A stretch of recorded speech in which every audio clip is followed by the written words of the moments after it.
eliminar, ¿verdad?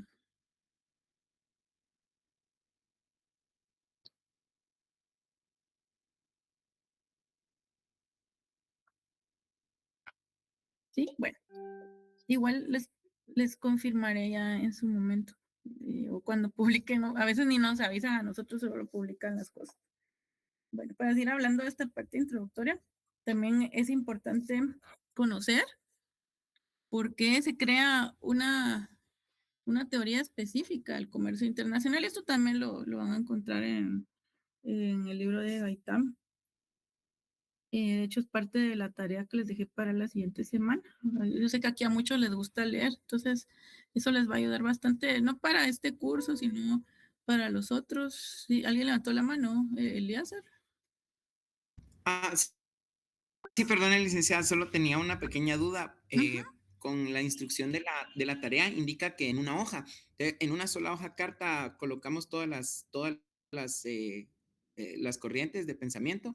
No, no recuerdo que diga una hoja. Déjenme ver de una vez. Voy a ver. Voy a aclarar esto de una vez.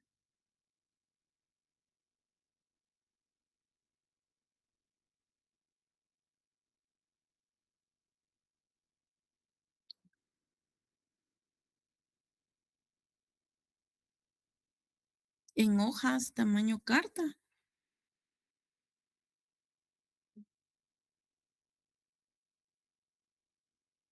Y la imagen anterior ilustra un ejemplo que señala el tipo de información a incluir. Por ello, el número de casillas puede Sí, variar en solo ningún, tenía esa duda. Sí pero, podemos pero, pero, extendernos pero mayor cantidad de hojas. es que en ningún lugar dice que sea solo en una hoja.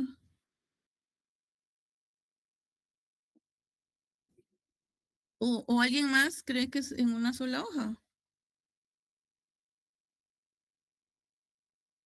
Pregunto. inicio sí pensaba así, pero no tiene sentido, ¿verdad? Era una por hoja. No, no, no, ni siquiera, o sea, solo dice en hojas, hojas. Hasta dice plural, tamaño carta.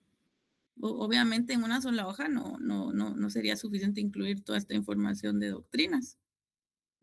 Pues es de hecho es una tarea que equivale el doble, ¿no? Si fuera solo una página, no equivaldría, digamos que si son 10 actividades, esta vale por 2. O sea, quedaría, digamos que fuera un punto por cada actividad, esta vale 2 puntos. Sí, por ejemplo, ¿verdad? O sea, distribuir equitativamente dentro de todas las actividades. Y eso lo dice. Ustedes me están, yo acabo de decir que les gusta leer y vean, me están decepcionando inmediatamente. No, no, perdón, no me refería como tal, sino que sí, No sí, lo pero decía igual por solo Ludwig quería corroborar también, eso. lo decía por Ludwig principalmente. No, no, no, está bien. Qué bueno que pregunten, así no hay confusión. Em, para los que no tienen Classroom todavía, por favor, si la licenciada Arroyave puede compartir el link. También ella tiene un chat con todos ustedes para circular información relevante. La idea no es también estarla saturando a ella con preguntas sobre otro tipo de cosas, ¿verdad? Ahí está, ya lo compartió ella. Entonces, los que están iniciando el curso, pues todavía están a tiempo, no hay ningún problema. Esa tarea es para el viernes. ¿Sí? Bueno, entonces, ¿alguna duda adicional? ¿No? A mí me parece bien que pregunten. No, todo bien. Ok. Entonces les decía que también es importante saber por qué surgió una teoría específica del comercio internacional. Por eso todo esto es puramente introductorio para tener nociones, porque igual los libros se extienden un poquito más, pero aquí para tener una idea y para que ustedes comprendan la relevancia de todo esto. Entonces, esto se debe principalmente a las tres razones que ven en pantalla. La primera de ellas es que surgen los estados políticamente independientes, es decir, surgen las nacionalidades, ¿verdad? Entonces esto crea la, la necesidad de poder ya establecer una teoría para todo esto, ¿sí? Y esto es porque surge una unidad orgánica y política económica propia para cada país o estado, ¿sí? Entonces, la primera es, también podemos señalar razones de tipo fiscal, ¿verdad? Esto tiene sentido también porque el comercio crea ciertos ingresos, o sea, existe una necesidad para los gobiernos o estados de crear fuentes de ingreso de esa cuenta. Ya sabemos que en Guatemala no es la excepción, ¿verdad? Al atravesar la frontera, si traemos algo de otro país, impuestos, ¿verdad? Las importaciones. Pues, por ejemplo, eso, ¿verdad? Un aspecto fiscal y también para explicar el surgimiento de variables derivadas del comercio entre naciones. ¿Como qué variables podrían ser estas ideas? Porque aquí lo que se trata de explicar son fenómenos muy particulares surgidos de las relaciones económicas entre los países. Ejemplos de ello, La balanza comercial. la balanza comercial, también podemos Ujú. hablar del tipo aspectos cambiarios como el tipo de cambio. ¿Qué más? Por ahí pensé que alguien iba a decir algo. Los Exactamente, los aranceles. aranceles y otro tipo de restricciones, ¿verdad? Todo eso hay que explicar y lo estamos viviendo actualmente. Tenemos ahí un zoom sobre esas causas, o sea, hay mucho que relacionar aquí, Ludwig. Sí, yo ayer estaba leyendo el libro, ¿verdad? La parte del mercantilismo y explican esa parte de cómo surgió el Está comercio, haciendo su ¿verdad? tarea, ya está haciendo su tarea. Sí, Ya ven, y habla sobre la teoría de la balanza comercial, se introdujo en esta parte, ¿verdad? Además de cómo ellos pensaban que la riqueza estaba en exportar y no en importar, y los metalistas y antimetalistas, ¿verdad? Y todo eso se habla como los gobiernos imponían restricciones al comercio, ¿verdad? Y ya después sí, con eso pues fueron avanzando con las ideas, ¿verdad? Con el tipo de cambio. exactamente. Ahora, ahora usted va a comprender la relevancia de estos aspectos doctrinarios. Claro, aquí yo me estoy enfocando en esos aspectos para este curso. Recuérdense que las doctrinas económicas no se ven solo acá, son los fundamentos para todo lo que vemos en la carrera y posteriormente si quieren seguir especializándose. Entonces, yo lo hago enfocado al comercio internacional, por eso es que les recomiendo ese libro, ¿verdad? Y me parece bien, yo creo que les va a gustar si es que no vieron todo eso en los cursos previos o no lo vieron de esa manera, mejor dicho, porque puede ser que si lo hayan visto de una forma más moderna, pero tal vez no comprendieron todo lo que aquí sí lo van a hacer, ¿verdad?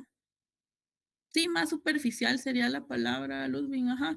Entendiendo que en un semestre, pues, no da tiempo para mucho. Aunque cuando yo recibí los 2 cursos de doctrina, sí, era bastante complicado. Quien me dio clases a mí, no, ya no está. Creo que ya se jubiló, pero eran muy buenos esos cursos. Y sí eran puramente teóricos y ya ve uno después que son útiles para comprender todo esto, ¿verdad? Y las causas históricas, pues también podemos hablar de ciertas razones, em, la movilidad de factores. ¿Cuáles son esos factores? Y el trabajo, El personas. trabajo, sí. Y ustedes seguramente lo están viendo en macro 3. Muchos de aquí reciben macro 3. Hablemos de la movilidad. Por ejemplo, David Ricardo hablaba de la perfecta movilidad interna. Ya lo decía Ludwig en el trabajo, ¿verdad? Entonces ustedes están viendo movilidad de factores también en macro 3 y lo ven con algunos escenarios también, ¿verdad? También hay resistencia a veces de moverse de un país a otro. Depende mucho de las características de cada economía, ¿verdad? Por otro lado, los sistemas monetarios y crediticios independientes, ¿sí? Y es que como debido a que existen eh, varias economías, se tienen que realizar pagos entre ellas, ¿verdad? Aquí surgen los sistemas monetarios, los cuales vamos a ver con mayor detalle ya al finalizar el semestre. Entonces, surge la necesidad, ¿verdad? O sea, hay una causa para crear todo esto, que es cómo, bueno, si realizamos operaciones entre países, ¿cómo se van a realizar esos pagos, verdad? Se requiere, no, eso no es fácil, se requieren regulaciones. Por ahí vemos que cuando hay conflictos internacionales, se me viene a la mente en este momento el caso de Ucrania y Rusia. ¿Por dónde empezaron las restricciones o las sanciones para Rusia? ¿Alguien lo recuerda? Introducirle en el sistema SWIFT, algo así. Exactamente, o sea, es un sistema de pagos, el sistema SWIFT, ¿verdad? Entonces, ¿qué provoca esto? Que no se tenga contacto con los socios comerciales, ¿verdad? Si no se puede pagar, no vamos a recibir nada a cambio. Entonces, es un mecanismo monetario, ¿verdad? De pago. Esto es relevante, ya se hace de forma independiente, ya no es un sistema común para todos. Entonces, por eso también se crea esta teoría propia del comercio internacional. También podemos hablar del caso de barreras artificiales. ¿Cuáles son esas barreras artificiales? ¿Alguna idea? Son las barreras no arancelarias, pueden ser o no. Sí, de hecho son aranceles también. Son barreras artificiales, es decir, que no son propias de las fuerzas del mercado. Entonces, hablamos de aranceles, cuotas de importación, todas esas restricciones, prohibiciones que se establecen entre los países. Entonces, ¿cómo explicar todo esto, verdad? Pues a través de teorías del comercio internacional.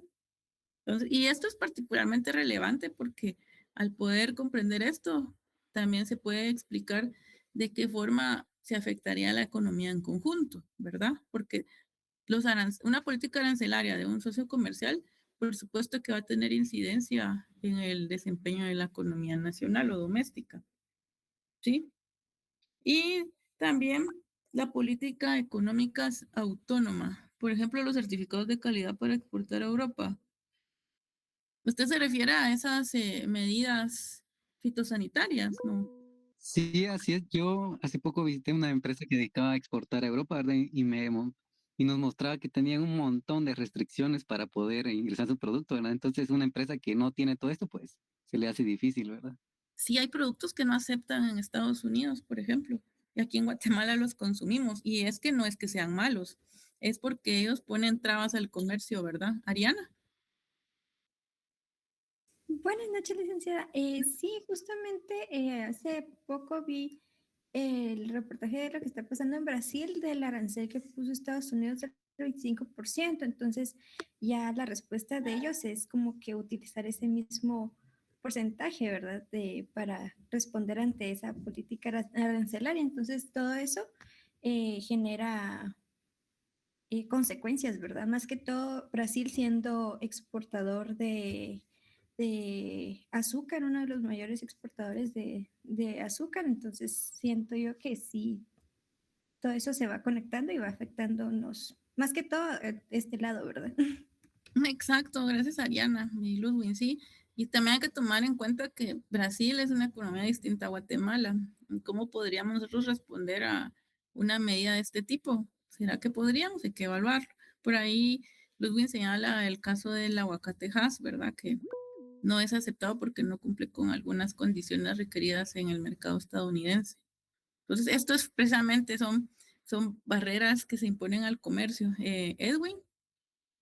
Sí, licenciada, pues tal vez como barrera artificial, utilizaron como herramienta los aranceles, pero viendo, por ejemplo, el caso de México, de los problemas con el narcotráfico, las diferencias que tiene la presidenta con el presidente Trump, vienen y se usan los aranceles o Petro contra Trump, utilizan como herramienta el arancel, pero viene siendo otra situación que causa la naturaleza del conflicto.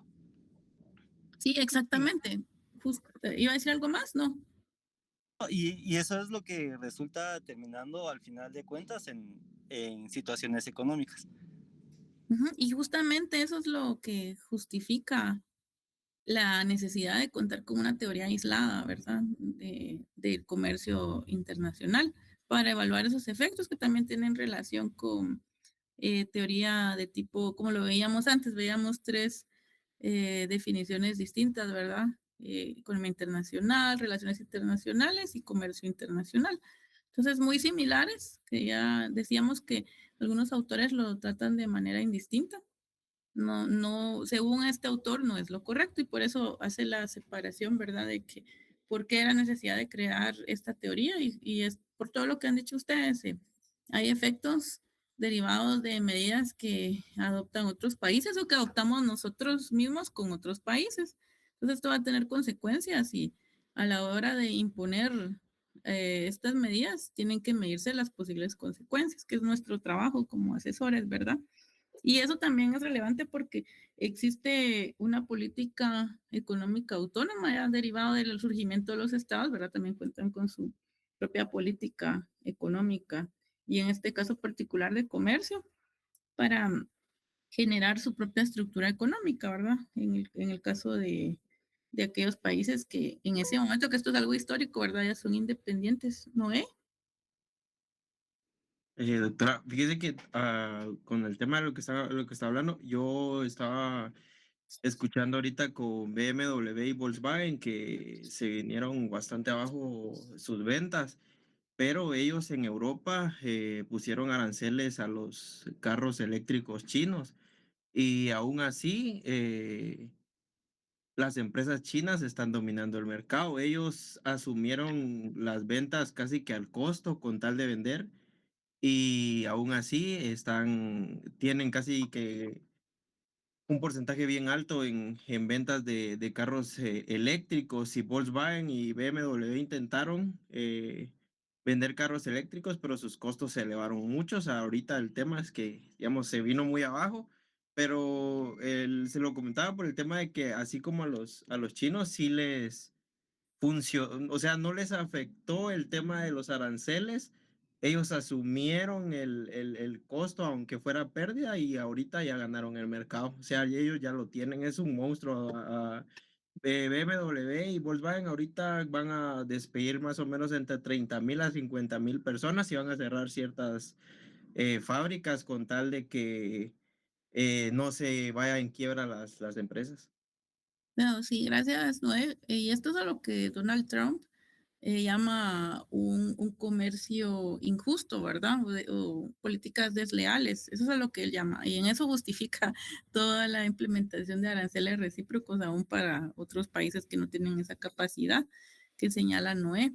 Entonces, y aquí lo dice Luz, China es un caso muy particular. No es comparable con una economía como la nuestra porque la mayor parte de las instituciones son estatales. Entonces, aquí, como lo señala Ludwig, hay subsidios para todo. Y por ello es que se establece esta guerra comercial con China, porque no solo Estados Unidos quien se queja de esto, sino también Europa. Ya señalaba en ese caso la industria automotriz muy afectada, pero también China sí tiene la capacidad de poder responder porque ellos son productores, por ejemplo, se recordarán en pandemia de los chips. Estos son necesarios para la industria automotriz, para la industria de telefonía móvil. Entonces, no tenían la materia prima para producir por el cierre, ¿verdad?, de las economías. Y también es algo que también ha restringido, derivado de su respuesta ante aranceles impuestos por el gobierno estadounidense. Entonces, usa justo las herramientas que tiene. Ellos también son productores de tierras raras, especialmente necesarias para estas industrias. Ludwig amenazan sí, justo eso estaba señalando Ludwig. Entonces las tierras raras, ellos son el principal productor de este tipo de mercancías, llamémosle. Entonces, vemos ahí las diferencias porque si tienen una tecnología de punta y a pesar de que tiene ciertas características que no la hacen ser una economía avanzada, ¿verdad? Yo creo que ya he preguntado anteriormente que cómo consideran que es la economía china y me han dicho que es avanzada. En el curso anterior creo que les dije que no. Creo que sí lo tocamos, ¿no se recuerda, Ludwig? Sí, así es, cuando medimos el nivel per cápita que tenían, ¿verdad? Y que había desigualdad también. Creo que Sí, en la aunque primera. sí solo hablamos, ajá, solo hablamos del tema, no lo toqué a profundidad porque es un tema más adaptado al curso de desarrollo económico. Ahí es donde se ven las diferencias entre países. Aquí vemos prácticamente relaciones comerciales únicamente, no las clasificamos, por eso solo lo menciono, pero es importante conocer la estructura ahora que abrimos la economía, no solo de nuestro país, que eso es fundamental para poder asesorar, sino que también en este contexto ya de socios comerciales tenemos que conocer la estructura de los socios comerciales y sabiendo que China tiene esas características y ese poder de mercado, pues ahí ya sabemos a qué atenernos, ¿verdad? Entonces aquí viene también la calidad. Más adelante yo les voy a enseñar un poco de estos modelos porque hay varios modelos de comercio internacional y también aquí no estamos hablando todavía de la calidad. Hay muchos vehículos chinos, incluso ahora en Guatemala, son muy económicos, pero en realidad habría que enfocarse en durabilidad, calidad en sí del producto, ¿verdad? Y también hay una guerra, más adelante lo vamos a ver. Como les digo, aquí solo son pinceladas de más o menos que pueden esperar para el resto del curso. Entonces la parte así más flexible, ¿verdad? Después se va complicando un poquito como siempre. Entonces empezamos así muy light, pero luego vamos subiéndole el voltaje al curso, como ustedes ya lo saben.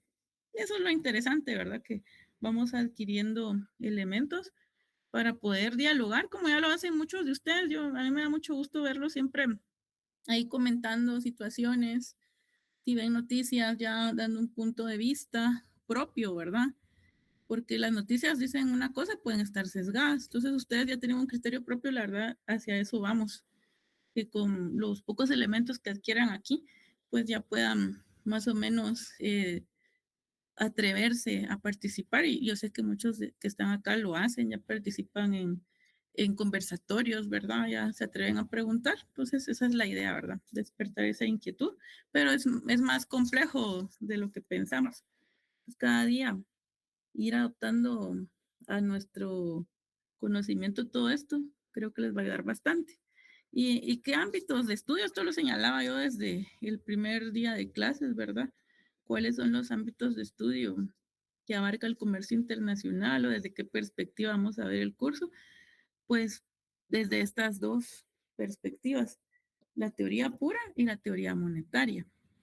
¿Y a qué nos referimos con teoría pura?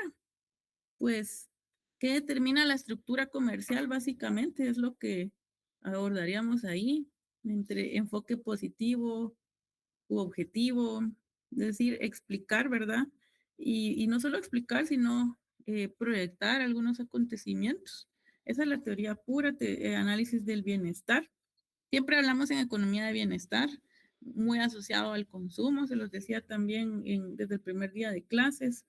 O sea, por ejemplo, efectos que tendría un cambio de la demanda sobre la relación real de intercambio entre países, ¿verdad? Cosas como esas, o podríamos ahí también lo que ustedes ya planteaban el día anterior, cuáles son las ventajas del comercio internacional, si esas ventajas son desde el punto de vista absoluto o comparativo, ¿verdad? Por ejemplo, también se ha hablado aquí de acuerdos comerciales, cómo estos pueden aumentar o reducir el consumo. Todo eso lo vamos a ver de cuando abordemos toda la parte de modelos para el comercio internacional. Entonces, prácticamente la teoría pura, lo que lo vamos a realizar ahí es un análisis del valor explicado del intercambio internacional. Eso es lo que abordaríamos en esa primera parte.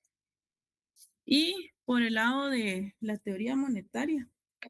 La teoría monetaria ya es más macro, ¿verdad? Por eso le señalaba también que básicamente estas dos partes, una es micro y otra macro. Y aquí vamos a abordar la aplicación de principios monetarios.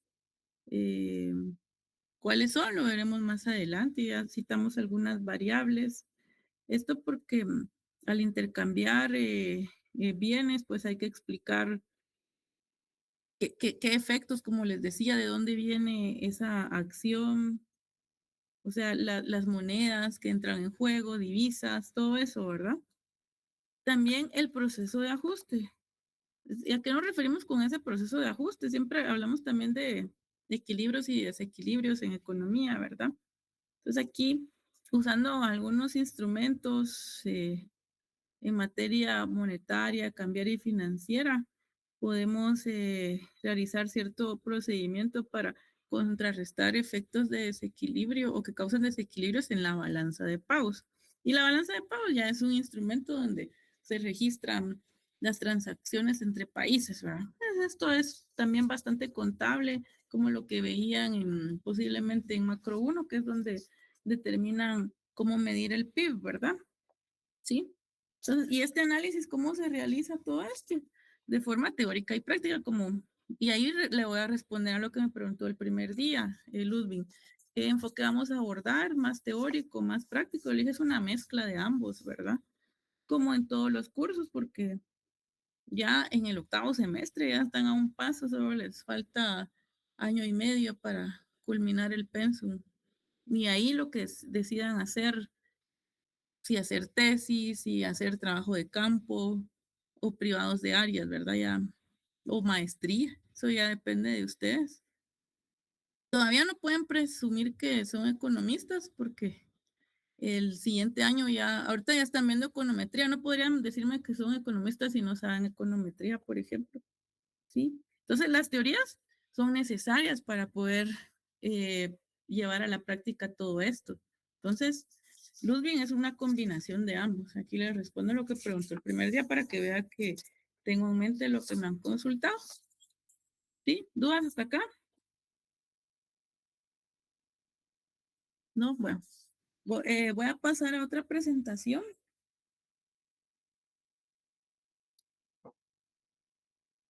Ya la licenciada Arroyave presentó algunos indicadores.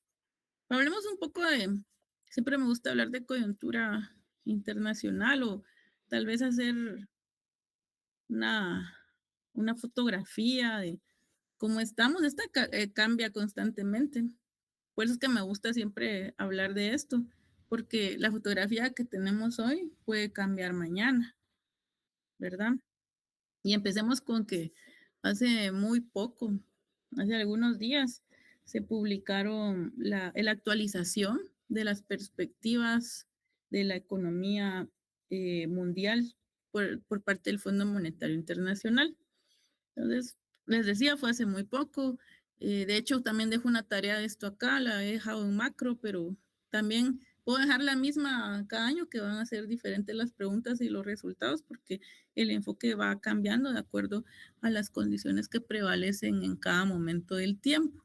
Ya el informe siempre es periódico, pero incluso el enfoque cambia. Y les digo porque sí es necesario conocer muy bien este documento para, si les decía, hay que conocer la estructura de los socios comerciales y en principio saber qué está pasando en el mundo.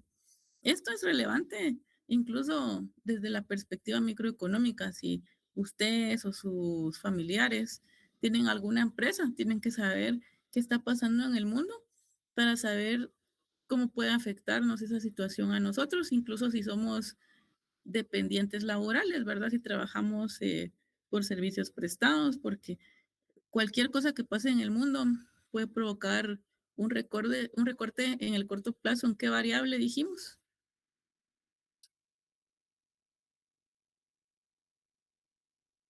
¿Qué variables? Perdón. No sé si Anderson era el que había hablado, no lo escuché. En el trabajo. En el trabajo, ¿verdad? Ya lo veíamos, que es la principal variable afectada en el corto plazo. Lo que hacen las empresas para recortar costos es despedir gente, ¿verdad? Entonces, conocer esta situación es muy importante. Y justo aquí vemos, y siempre en economía vamos a ver evolución, ¿verdad?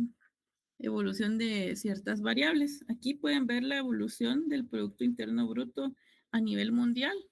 Todo esto, pues, lo pueden encontrar en la página del FMI. Ahí pueden encontrar esta información. Incluso están las bases de datos. Les puede ser de mucha utilidad para sus investigaciones, no solo de este curso, sino de otros, donde tengan que empezar hablando un poco de cómo están las condiciones a nivel mundial, cambia constantemente, por supuesto, ¿verdad? Entonces aquí, ¿qué nos dice el FMI? Aquí vemos dos momentos, que son las dos crisis recientes, ¿verdad? Y vemos que antes de la primera crisis, desde 2003 a 2007, el promedio de crecimiento mundial, y esto es algo que solo lo pueden hacer instituciones como el FMI y el Banco Mundial, determinar esto porque tienen toda la base de datos. Nosotros no lo podríamos hacer y ellos hasta ponderan, ¿verdad? Entonces, un crecimiento promedio de 4.9, es decir, previo a la crisis, ¿verdad? Y esa contracción que vemos que cae levemente por debajo del cero es de 0.3. Pero ven ese comportamiento en B, que es la recuperación esperada después de la crisis debido a las medidas que adoptaron los gobiernos, principalmente las economías avanzadas. Entonces, posteriormente, digamos que se observa la recuperación y una normalización en cuanto al ritmo de crecimiento a nivel mundial para observar un promedio de crecimiento de 3.7 entre 2010 y 2019. Luego, todos sabemos, ¿verdad? Muy reciente la pandemia. Estas dos crisis son bastante recientes. Antes solo hablábamos de la crisis de los 30, la Gran Depresión, pero ya tenemos mucho de qué hablar ahora en economía. Antes solo de eso se hablaba y son bastante seguidas estas recesiones o contracciones. Hay muchos casos de estudio, como cuáles. No, lo que usted decía, ¿verdad? Que antes solo se utilizaba la Gran Depresión, ya ahorita pues está el crack de 2008 y tenemos esto de la pandemia. Sí, justo, ajá, eso de el crash de 2008, es decir, y antes de eso también pudimos observar otras crisis como la de el .com, que fue la crisis tecnológica, ¿verdad? Pero no afectó en la misma magnitud a todos los países. Entonces vemos aquí que a nivel mundial, lo que visualizamos recientemente son estos dos episodios y las posteriores recuperaciones. La crisis del Golfo. Sí, podemos analizar cada caso en particular y la crisis del Golfo con incidencia principalmente en el incremento en el precio del petróleo, ¿verdad? El precio internacional. Entonces, hay que buscar la naturaleza de cada crisis. De repente por ahí hacemos un trabajo también. La verdad que como dice Ludwig, ya hay muchos casos de estudio. Se pueden abordar varios, podemos hacer varios trabajos aquí si es que nos da tiempo. La verdad es que el semestre es muy, muy corto y tampoco se trata de correr. La idea es que se entienda, ¿verdad? Pero con casos creo que se ilustra mejor. ¿Por qué la tristeza, Ludwig? Porque el semestre es muy corto, ¿no? Sí, así es, no da chance. Yo no sé si creerles, a veces que quieren que se pase rápido, pero hay que disfrutar el tiempo de estudiantes. Y si no están trabajando más aún. Bueno, entonces, luego vemos ya, y esta recuperación o el comportamiento ya no es como el primero en una B, ¿verdad? Que es más que todo como el signo de chequecito, el de Nike. Vemos las medidas fueron más agresivas y las consecuencias también fueron más agresivas, ¿verdad? Nadie se escapó de la pandemia. Casi todos los gobiernos tomaron medidas y se alcanzó un 6,7 de crecimiento en el año siguiente, en 2021, ¿verdad? Luego viene la normalización y lo relevante aquí de lo que señala el FMI es de que el crecimiento económico mundial se moderaría en 2026 y se ubicaría en alrededor de 3%, ¿verdad? Después de que se espera que crezca el año pasado 3,5. Sí, entonces vemos una moderación y para 2027 se espera un incremento de 3,4. Esto debido a toda la incertidumbre asociado a la guerra, ¿verdad? Los conflictos bélicos, principalmente el más reciente, que es bastante reciente, tuvo inicios en febrero, a finales de febrero. Entonces, aquí también podemos analizar eso. Esto está muy, muy fresco. Sería interesante. Y aquí vemos ya, yo les voy a compartir la presentación cuando la terminemos. Seguramente no va a ser hoy que la terminemos, será hasta el martes. Vemos las proyecciones de crecimiento económico para, por ejemplo, aquí a nivel mundial, el comportamiento de estos 3 años entre 2025 y 2027, justo lo que señalaba en la diapositiva anterior, una moderación a 3% para luego una leve recuperación a 3,4%. Si lo vemos a nivel regional, podemos esperar que este año también se observe una leve desaceleración para alcanzar 1,7 en este año y luego una muy leve recuperación en cuanto al ritmo de crecimiento de 1,8. En el caso de las emergentes, pues también hay que, aquí por eso es que ya al clasificarlas tenemos que más o menos conocer las diferencias entre los grupos. Esta clasificación la hace el FMI. Sí, todo esto califican avanzadas y emergentes. El Banco Mundial tiene una calificación distinta, pero básicamente son los mismos grupos. Sí, entonces señala economías desarrolladas y en desarrollo, pero son los mismos grupos. Y Guatemala es una economía en desarrollo, o sea, está metida por aquí, ¿verdad? Pero no es emergente. Entonces se espera que este año este grupo cierre en 3,8 y luego se recupera a 4,5. Sí, también existen teorías sobre el desarrollo económico para explicar estos comportamientos. En el caso de los principales socios comerciales para Guatemala, el comportamiento sería constante, ¿verdad? Sin cambio, de 2,3. ¿Por qué? Porque depende de... Y aquí está, si quieren saber cuáles son esos socios comerciales, está en el pie de la diapositiva. Es un promedio de Estados Unidos, México, zona del euro y Centroamérica, ¿verdad? Que representan más de bueno, alrededor de las 2/3 partes de lo que se comercializa, ¿verdad? En Guatemala, ¿sí? Entonces, podemos ver también casos particulares como Estados Unidos, que es nuestro principal socio comercial. La tercera parte de lo que Guatemala exporta va a Estados Unidos. Por eso es relevante analizar Estados Unidos. Y, y vemos justamente que a pesar de todo lo que está ocurriendo, vemos una leve expansión hacia 2,3 a finales de este año. ¿Qué hay detrás de esto? Es lo interesante y es lo que voy a dejar en una tarea, ¿verdad? También de que, como lo hice en Macron, solo que con un enfoque más de relaciones entre países.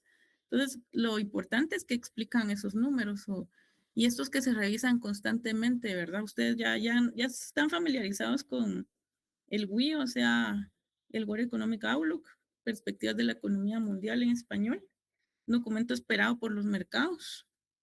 Y aquí se toma en cuenta una serie de datos que el FMI recoge, producto de los convenios suscritos con cada país. O sea, ahí está todo, ¿verdad? Y podemos ver casos como la zona del euro, Colombia, Brasil.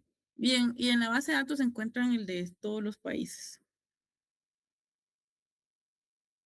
Y como les hablaba de incertidumbre, también hay indicadores para medir esta incertidumbre.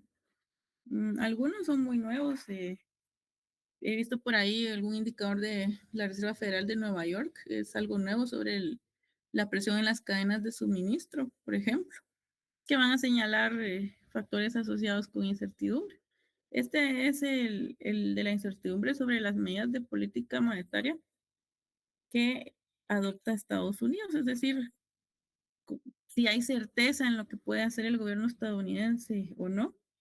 Vean, por ejemplo, aquí durante las crisis, que son las que están sombreadas, los niveles de incertidumbre sobre esas posibles políticas son elevados, ¿verdad? Aquí no toman estos valores, son indiferentes, solo importa la dirección, esos son índices, entonces no nos dice mucho más que hacia dónde va, si se expande o no.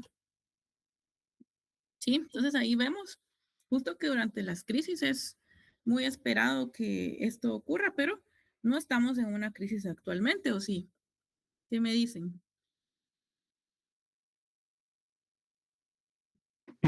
Pues sí, en parte el petróleo, ¿verdad? Pero es más un contexto como que geopolítico. Exactamente. Entonces, ¿qué es lo que está ocasionando esta incertidumbre? Que, como les digo, podemos tener una gráfica, pero explicarla es lo más desafiante. Ludwig. Sí, por ejemplo, en la pandemia, como, si no estoy mal, creo que, no, en la pandemia se muestra. Creo que en la de 2008 sí se entendía cómo que era la ruta que se iba a tomar en ese aspecto, ¿verdad? Por eso no hay tanta incertidumbre. O, Exacto, eso es justamente lo que quiero que ustedes cuando van a explicar una gráfica en sus trabajos, no solo pegar la gráfica, decir la siguiente gráfica muestra el índice tal, que es lo que yo les he pedido en cursos previos, ¿verdad? Eso no me sirve si eso ya lo estoy viendo, si es que está bien la gráfica, si es que me la replicaron, no la dejaron así con baja resolución porque ustedes la volvieron a hacer y no es fuente propia porque ustedes la están replicando. Todo lo replicado no es fuente propia. Propio es cuando ustedes hacen los cálculos. Incluso si hacen el cálculo del PIB, tampoco sería elaboración propia, imagínense. Yo pensaría que ustedes calcularon el PIB, pero no, solo hacer una variación, incluso tampoco es un cálculo propio. El Banco de Guatemala publica ya el dato de crecimiento de la economía. Pero, como dice Ludwig, en este primer episodio asociado a una crisis, va a depender mucho también porque aquí también hay otras crisis propias de Estados Unidos, como la de Silicon Valley, ¿verdad? O sea, recientes, que no fueron de mucha magnitud. ¿Por qué?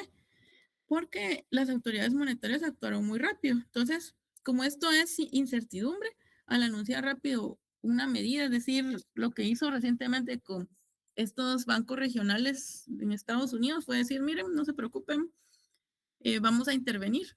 Es decir, esto no va a ocasionar un efecto contagio. Entonces los mercados se tranquilizan, ¿verdad?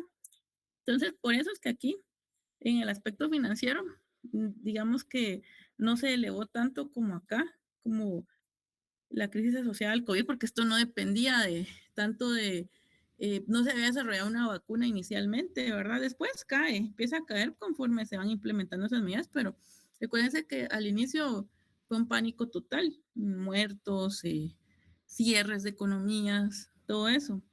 Gente muriéndose no por el COVID, sino de hambre porque no tenían trabajos. Entonces, son todos esos efectos que nosotros a nivel económico podemos analizar con incidencia social, ¿verdad? Que la economía, porque me preguntaba alguien que no es economista, me pedía un análisis y me dijo, necesito que hagas un análisis, pero quítate el sombrero de economista. Y me dijo, aquí lo que me interesa es lo social. Yo le aclaré que la economía es de carácter social, ¿verdad? Entonces eso no lo tenemos que perder, no somos robots que van a estar solo calculando cosas, sino vamos a estar analizando. Sí, entonces la calma en los mercados, que por ahí no sé, a ustedes les dejé ya eso de cuando los mercados hablan, uno de ese artículo que escribí hace ratos.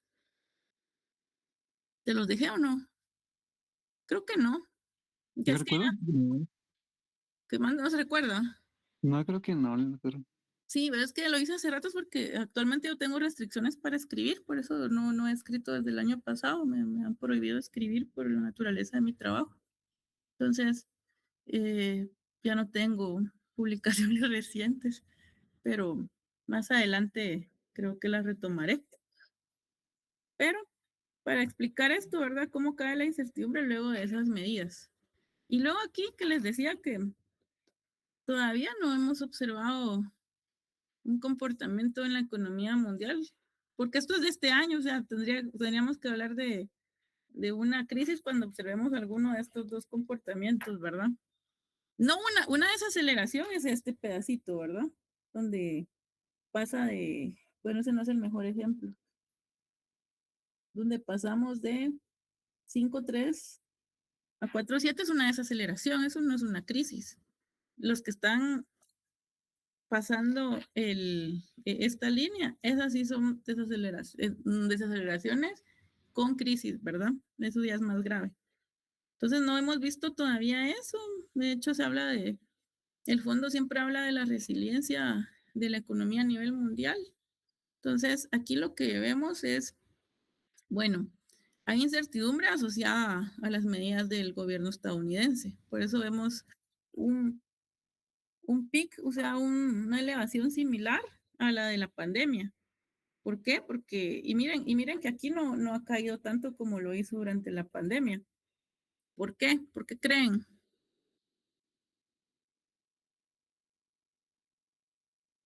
porque no estamos en una crisis como saber qué va a pasar, ¿verdad?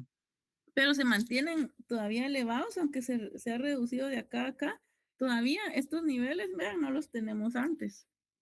Entonces, ¿por qué nos mantenemos en niveles elevados según este indicador en cuanto a la incertidumbre sobre esas políticas que Estados Unidos puede adoptar? Pues porque el gobierno no ha lanzado señales claras. Un día decía una cosa, al otro otra. O sea, bueno, les pongo un tal día, si no cumplen con tal cosa, yo voy a imponer 200% de arancel, ¿verdad? Entonces, luego dicen, no, siempre les voy a dar un periodo le voy a extender por 3 meses más. Y como dice Ludwig mediante un tuit, ¿verdad? Que eso no es usual en los presidentes anteriores. Han sido muy serios con la política de los países. Es comprensible, ¿verdad? Todo el mundo usa X, ¿verdad? Para poder comunicarse, aunque él usa su propia red social, Social. ¿verdad? ¿Qué manda? Truth Social. Ajá, True Social, esa es la que usa y luego se lo postean en todos lados, ¿verdad? En Facebook, en X, en Instagram, en todos lados, porque las noticias, o sea, eso a pesar, o sea, se ve el impacto de el gobernante de Estados Unidos porque es una economía importante. Entonces, por eso es que se le da seguimiento a este tipo de indicadores, ¿verdad? Y me parece relevante que ustedes los vayan conociendo para que lo incorporen en su análisis. Es decir, son herramientas, son indicadores que alguien está calculando por nosotros y justo están señalando este momento. O sea, sí podemos decir, sí, ha mejorado, es decir, no estamos tan graves como al inicio del gobierno, ¿verdad? Pero recuérdense que este momento es asociado a todos los aranceles.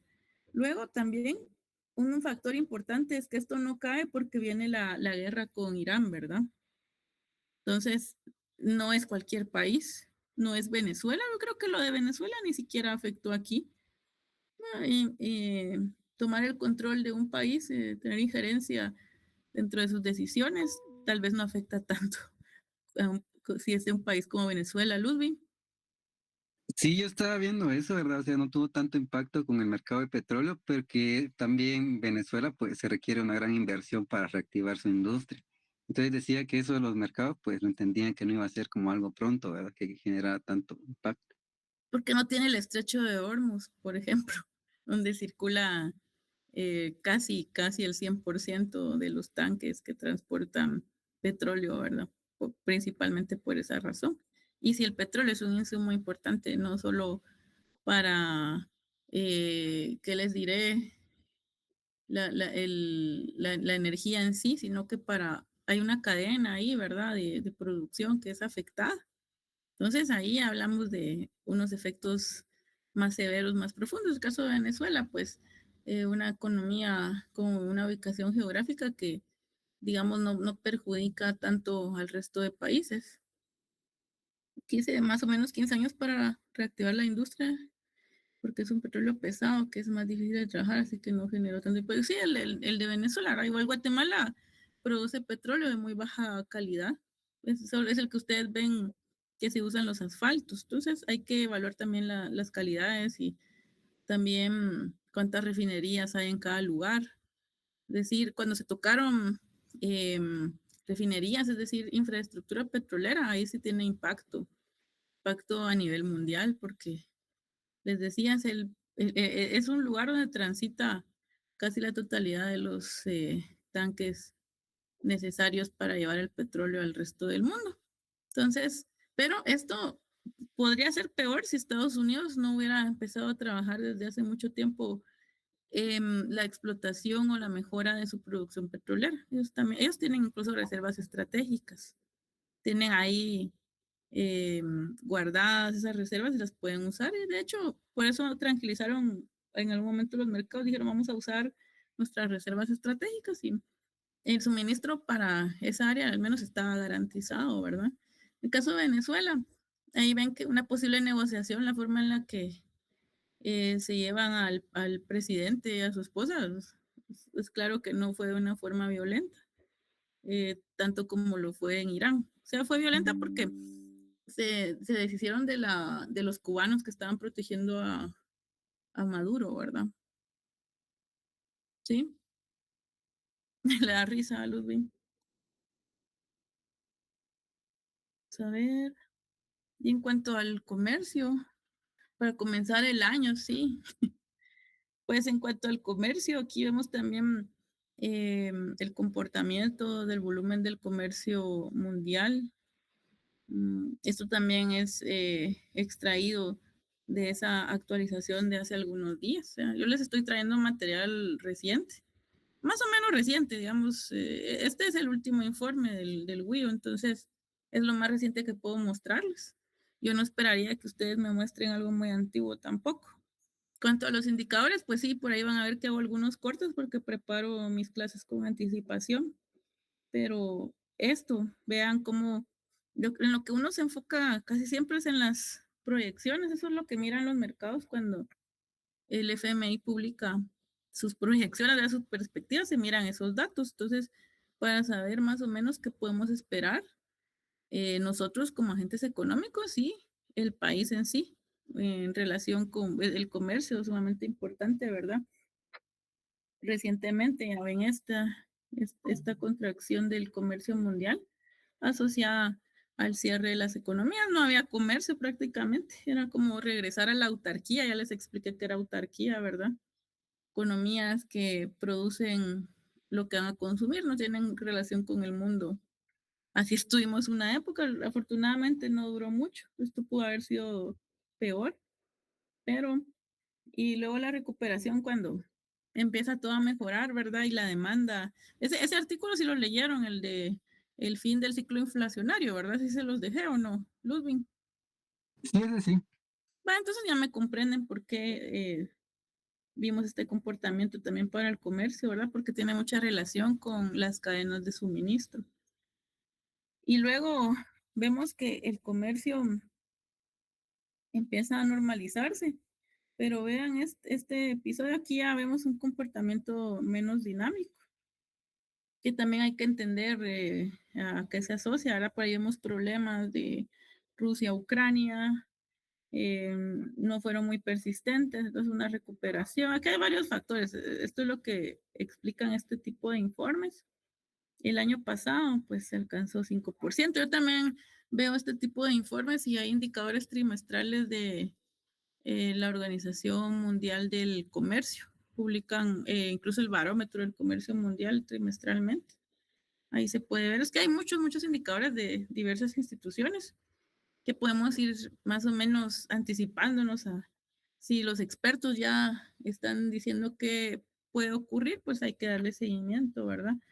Para este año, esa desaceleración que se espera, producto de también esas tensiones geopolíticas, principalmente son factores geopolíticos, como lo señalaba aquí Ludwig, ¿verdad? Los que están afectando una posible mejora en estos indicadores que miden el desempeño de la economía a nivel mundial. Pero para el siguiente año se esperaría que esto mejore y que haya un flujo más normal del comercio, ¿verdad? Que estamos hablando propiamente de comercio y esperaremos que haya mayor dinamismo y que este comercio crezca 4.3%, ¿sí? ¿Dudas hasta acá? Pues para pintarles una fotografía a nivel general de lo que está pasando y lo que se espera en este momento. Ya sabemos que esta actualización va a cambiar, vamos a ver, en octubre tendríamos un informe nuevo. Todavía estaríamos acá en el semestre, entonces su momento podríamos abordarlo. Ya no como tarea, pero sí solo para comentarlo, ¿verdad?